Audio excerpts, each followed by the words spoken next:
Unification तिब्बी foundation के तमाम मौजूद मेम्बरान को मेरी तरफ़ से सलाम। बिलखुसूस रिजवान शाह साहब को मेरी तरफ़ से मोहब्बत भरा मैसेज और अस्सलाम वालेकुम तमाम दोस्तों को। ये आदिल आरिफ भाई जो लाहौर से तशरीफ़ लाए हैं और मेरी टीम का हिस्सा बन गए हैं और यूनिफिकेशन का एक हिस्सा बन गए। इंशाअल्लाह ताला नेक्स्ट वर्कशॉप में ये भी तशरीफ़ लाएँगे। तो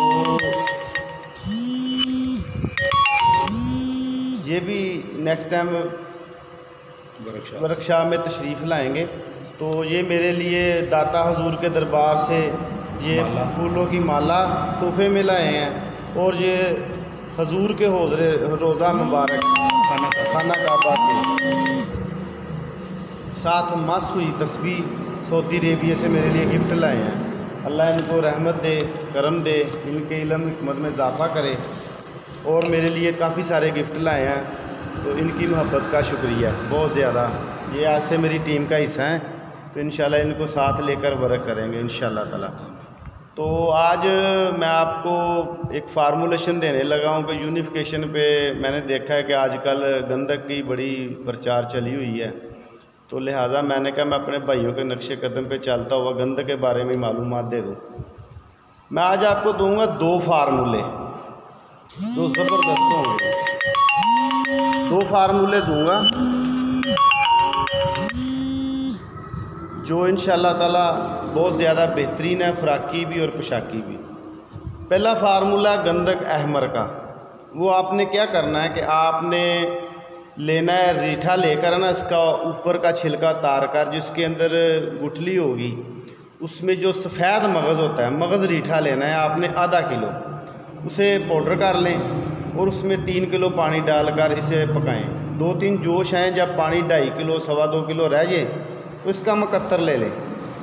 मकत्तर लेके इसे साइड पे रख दें। अब आपने क्या करना है कि अब आपने लेनी है कार्बेट पत्थर, जिसे मसाले वाला पत्थर भी कहते हैं, वेल्डिंग वाला मसाला भी कहते हैं।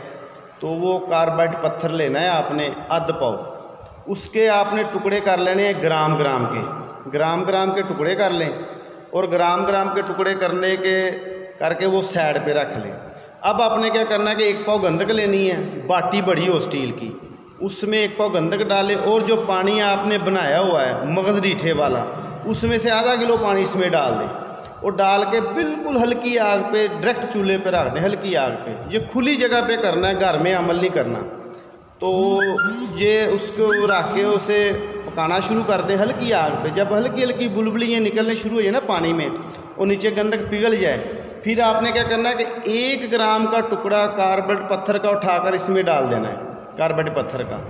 वो रिएक्शन होगा, जब वो रिएक्शन ख़त्म हो तो दूसरा टुकड़ा डालकर आपने साइड पे जाना है। इसी तरह 1-1 ग्राम के टुकड़े डालते जाएं। जब आपका आध पाव कार्बेट पत्थर ख़त्म हो जाए, चूल्हा फ़ौरन बंद कर दें, बेशक पानी उसमें है, उसे ठंडा करें। ठंडा करके इससे गुसल देंगे तो आपको कलमों की सूरत में सुर्ख रंग की गंधक तैयार मिलेगी, जो कलमे तुरियाँ बनी होती हैं।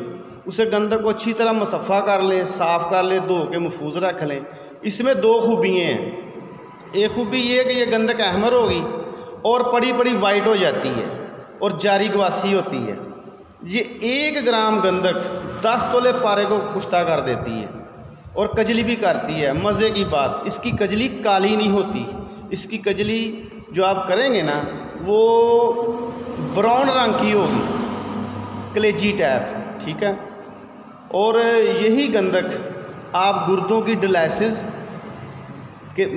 डायलिसिस और अमराज़ खबीसा पे दे सकते हैं। उसके देने का तरीका क्या है कि ये गंधक को मुसफ़ा करके पाउडर करके रख लें 1 चावल खुराक का 24 घंटे में।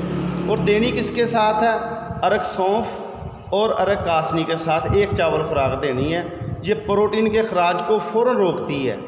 ब्लड यूरिया क्रिएटिनिन बढ़ा हो इसे लेवल पे लेकर आती है और गुर्दों के अंदर जो मसलन गुर्दों की ब्लॉकी की वजह से पड़ पानी की शक्ल पैदा होनी शुरू हो जाती है, उसको फ़ौरन ख़त्म कर देती है।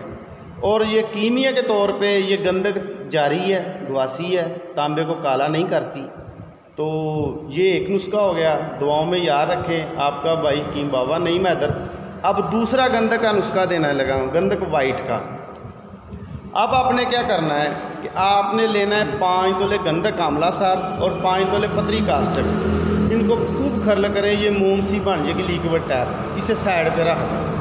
और 5 तोले गंधक और 5 तोले कास्टिक पतरी या मोमिया लिक्विड कंडीशन में आए तो इसमें 10 तोले पानी डाल के डालें, सारा मवाद हल हो जाएगा, पीले से रंग का ना महलूल सा बन जाएगा। दूसरा अमल अब आपने क्या करना है, 1 पाव तेज़ाब नमक लेना है, उसमें 3 तोले आपने डालना है जिस्त मुसफ़ा, थोड़ा थोड़ा करके। जब वो जिस्त उसमें हल हो जाए, जिंक हल हो जाए, ये भी तेल बन गया, इसे साइड पे रख दें।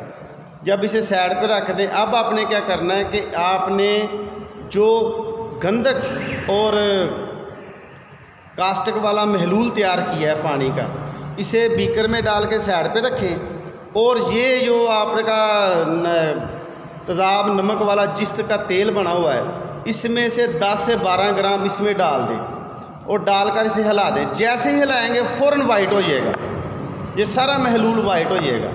फिर इसमें आपने 2.5 किलो पानी डाल देना है, ये सारी गंधक वाइट रंग के नीचे बैठ जाएगी, आनन फानन, टेबल वर्क का कोई लंबा चौड़ा फ़लसफ़ा नहीं है, ये वाइट रंग की गंधक नीचे बैठ जाएगी। इसे अच्छी तरह गुसल दे के अपनी गंधक हासिल कर लें।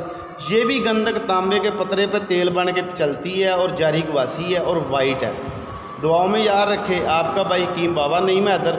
नेक्स्ट टाइम 2 गंधक के नुस्खे मैं आपकी खिदमत में और पेश करूँगा। और रिजवान शाह साहब को दिल की था गहराइयों से मोहब्बत भरा मैसेज, ये मेरे भाई हैं, तो एक दफ़ा फिर तारफ़ करा दें। आदिल आरिफ साहब लाहौर से स्पेशल तशरीफ़ लाए हैं और मुझे सबसे बड़ा गिफ्ट जो इन्होंने तस्बीह इनायत की है, जो हज बैतुल्ला के रोज़े पे मास हुई है, खाना काबा और मदीना शरीफ है, ये इनका बड़ा गिफ्ट है, मेरी ज़िंदगी का सबसे अनमोल गिफ्ट है। दुआओं में याद रखें, आपका भाई हकीम बाबा नईम हैदर। अस्सलाम वालेकुम।